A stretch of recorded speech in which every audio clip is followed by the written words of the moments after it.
The study that we're focusing on right now for EPRI has really two questions. And the first major question is, how much force does it take for a line worker who's in an aerial bucket to operate the pistol grip? And the pistol grip control is a handheld control that they use to move the bucket up and down, to the side, and also rotate it.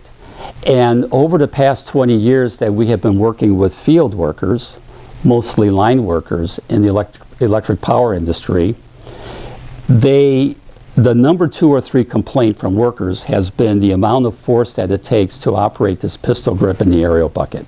We are in the real world. We are here at a very large utility, in a very large operation, measuring the force that it takes to move this aerial bucket up and down to the side and to rotate it in real world conditions.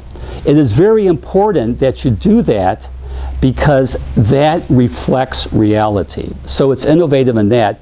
And also, there are no published literature that have reported these actual forces that are required to operate the pistol grip.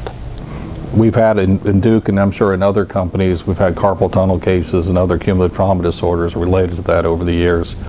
And it was an area that just hasn't been researched before. Well, not only cumulative trauma disorder, but there's actually some shoulder irritation can occur with that because they're having to move it around this way. It's mostly going to be in the wrist, but there can be some shoulder issues also.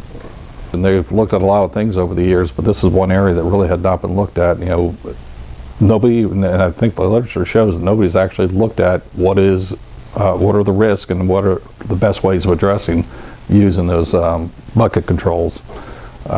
So this is, you know, innovative research, and it'd be interesting to see what we can get out of it.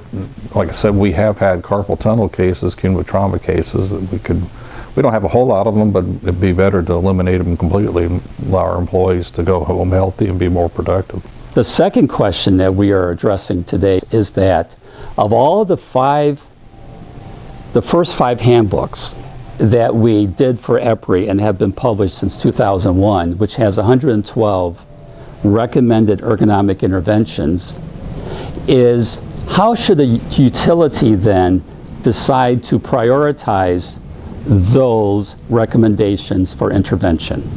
Right now, there's no decision tool that we can show a utility to use how to prioritize those 112 recommendations for intervention.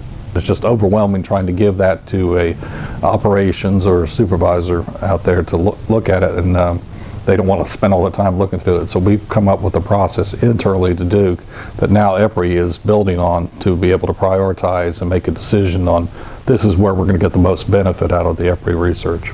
I think it allows us, to put it bluntly, to be able for our workers to last a whole lot longer on the job, where if they were trying to deal with these ergonomic risk factors before without us addressing them, we'd probably be losing them much sooner.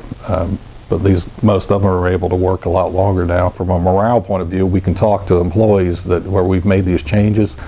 Something as simple as somebody being able to go home and pick up their grandchild on the weekend, where before their arms were too sore to be able to even do that. Duke has been instrumental in not just taking the research and participating in the research that EPRI conducts, but also applying and implementing that research within their own daily and operational processes to set up a very strong intervention and prevention program within their own corporate structure.